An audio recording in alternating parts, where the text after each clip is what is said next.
Thank you, Amanda, and thank you to all the team that brought us all together in this morning, afternoon, night, depending where you're joining from. And thank you all of you for your time, for being here for this hour together. So as you Amanda were saying, no, so we're speaking that people under 30 years old now represent 50% of world's population, and if we consider the group between 10 and 24 years, we're speaking about 1.9 billion people, young people. And this, of course, this percentage is a bit different depending on the region, no? But it's clear that young people have an important role when it's about transforming our society, and also have the right when it's about participating, no? So this is a human rights approach also when it's about. So every young person has a right to participate, to say, to put their voice in the table.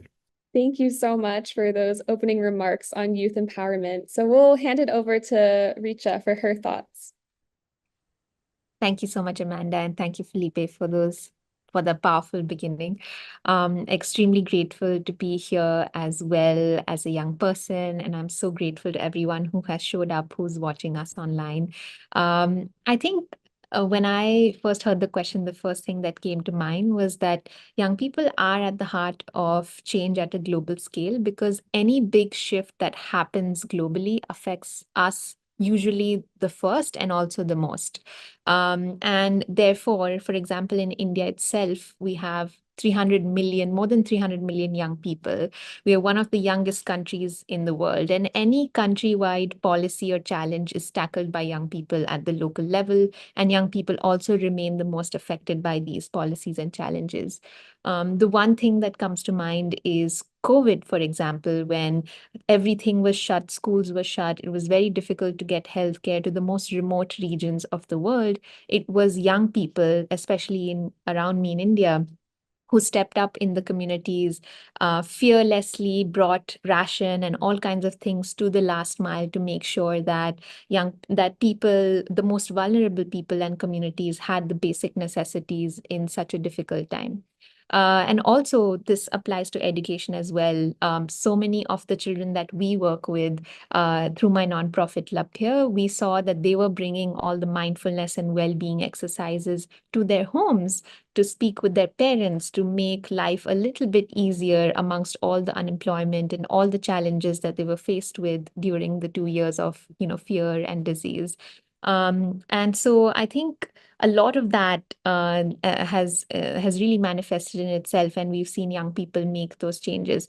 And the last shout out I'd like to give is to the Youth Officers Program, the SDG Young Leaders Program, of which I have the honor to be a part of, because I also saw all 16 other young leaders for the SDGs alongside with me, making sure that we were holding leaders responsible for the promises that they had made to us time and time again over the last 2.5 years. And it's a powerful reminder that the power remains with us and we need to start exercising it. How have youth contributed to driving global scale change for more peaceful, inclusive, and sustainable societies in recent history? Richa, if it's okay, we'll start with you and then Philippe. Yes, absolutely. Thank you so much for that question, Leandra. I think, like I mentioned, we've seen young people take all kinds of action. And I think I can share a little bit about my own experience. I'm a teacher turned entrepreneur, started teaching when I was 16 years old, and very, very soon realized that there was a big difference between me teaching and children actually learning. I saw that the kind of realities that my children came from, which was highly low-income communities, it was very difficult for them to regulate themselves and actually learn, even in a high-engaging classroom. And so it really pushed me to think more deeply about my purpose as an educator, what I was doing, and also about the systemic problem around children's well-being and mental health and young people's well-being in general, through the education systems. And then I kind of understood that this is not just a problem that I was seeing in my classroom. This is a problem that young people across India were facing, especially the 190 million children currently enrolled in public schools. And that's what pushed me to think more deeply about what I could do. I met with my co-founders to then start my nonprofit Labhya. And today we work with governments to partner with them to help them mandate a daily well-being class across 22,000 public schools. We work with 2.4 million children, and we're only growing towards our 30 million mark. But that's a little bit of an example of how we have tried to make a dent in the system while trying to make sure that we hold on to our identities as young people with the same kind of urgency, but in a system that is more sustainable. Yes. So in your experience, what skills or mindsets are most critical for empowering youth to become change makers in their communities? Absolutely. Thank you so much for that question, Diandra, and to whomever decided to be curious about this. So I think there's two parts to this. One is what was my journey, but the second most important part is what I have learned from working with children who are now change makers and who have always been change makers in the communities that they belong to. I think the first shift that I had to make to my mindset when I was getting on this journey of entrepreneurship from being a teacher to an entrepreneur was to go from helplessness to action. And so when I started teaching, and one of the pivotal moments that made me question what I was doing was, unfortunately, I lost two of my students. And one was to community violence. Another one was to a disease that I had recovered from when I was a child. And I think in that moment, I felt extremely helpless because when we came back to the classrooms in the next day, it felt like we almost had to pretend like, we're only here to learn math and, solve problems and read English or language, when actually my children needed a space where we could talk about what had happened, the fact that they had lost a dear friend or a sibling. And then I saw how this affected the parents and, the community at large, but yet there was no space to talk about this. And so I went through this whole phase of, feeling like this was too much out of my control. I don't know if I can solve for this problem, to then learning that this was a more systemic problem. This wasn't something that was happening to me, but something that exists, but has just not been identified enough to be solved. And then to taking action, where I finally found my co-founders and we decided to begin creating spaces in classrooms where children could practice skills to cope with these things, right? So I think that journey is extremely important from a mindset perspective. In terms of the skills, what we've learned from our work over the last 7 years now in classrooms with children, the three most important skills that I think can be extremely pivotal for young people and children. First is building resilience. So really trying when it's more challenging to succeed, right? So really keep on trying, keep on being gritty. I think that is something that's extremely important. The second is relationship skills, building strong allies around us who can support us, especially when we're doing something difficult or going against the grain. In our children's context or young people's context, it is, for example, negotiating with family members for girls, for example, to pursue higher education so that they can fund. And for that, you need allies in the community. And the third is learning motivation, to constantly be curious about what more can be done and what more can be achieved and what more can be learned is extremely important. And it's also important to find purpose in the thing that we are doing on a daily basis. So that is in a wholesome way. And I pose the question, what concrete actions youth can take to contribute to driving global scale change to end poverty, save the environment, and to living peacefully and cooperatively? Thank you, Diogo, and thank you so much, Felipe, for that. I feel so energized listening to this, and even more so because I am one of the young people who has had the privilege to hold global leaders responsible for their promises, and that has been because of leaders like Felipe that we're able to do that, and we're able to take up space in decision-making places. So extremely just grateful once again to be doing this with you.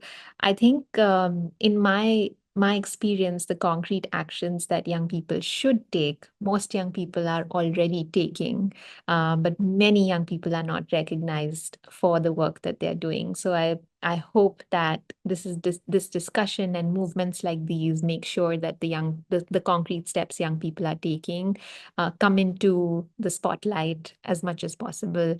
What I have learned being a young person, a young entrepreneur, has been that it's okay to jump heart and hands first and then let the head follow.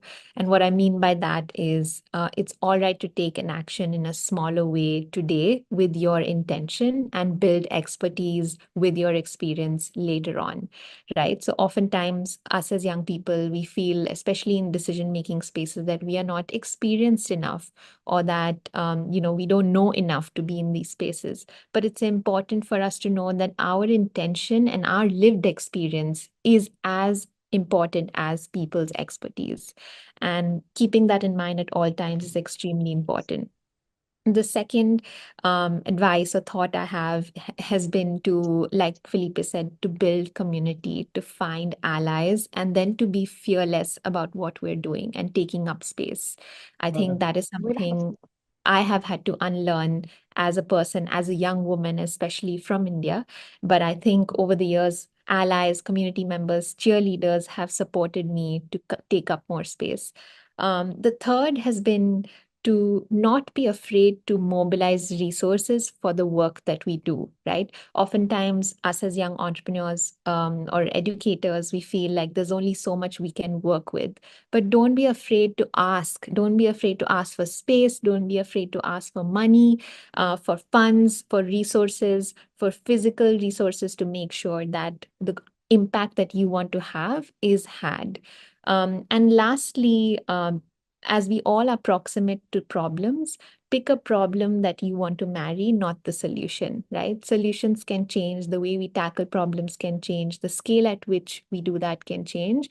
But we need to be committed to one problem that we believe we want to dedicate a long time in our life to, and that can be extremely catalytic. And lastly, echoing what Felipe also said, change is slow, but our action needs to be executed with urgency. And if we can do that consistently, change will happen.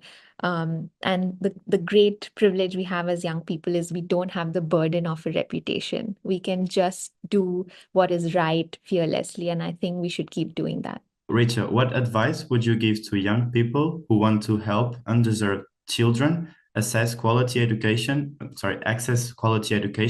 but aren't sure where to start? Well, the first thing is you can please join Labhya, and we would love to learn from you, and we would love to work with you. But wherever you are in the world, I think the one thing that's extremely important when working in education is to listen to children and to listen to young people in terms of what they want, but more importantly, what are the challenges that they are facing, and to solve for that. In our education systems globally, especially in places where conflict is there, children and young people are rarely heard about what they need in those spaces and what they need urgently. So the first thing is to just listen and respond to those needs.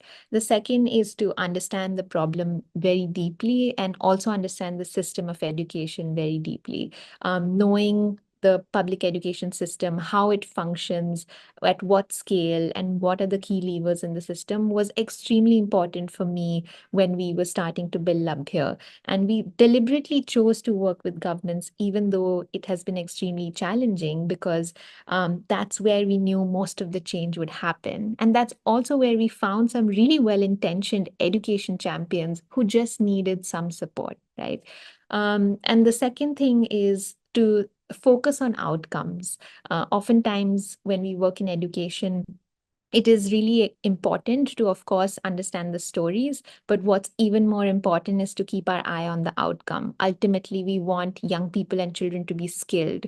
We want them to live better lives, to make better decisions, to become resilient, to have better mental health. So how can we build more outcomes? How can we be focused on more outcomes at scale? in terms of education is extremely important, because it will make sure that our children get the best, no matter where they are coming from, and there is no bare minimum for them.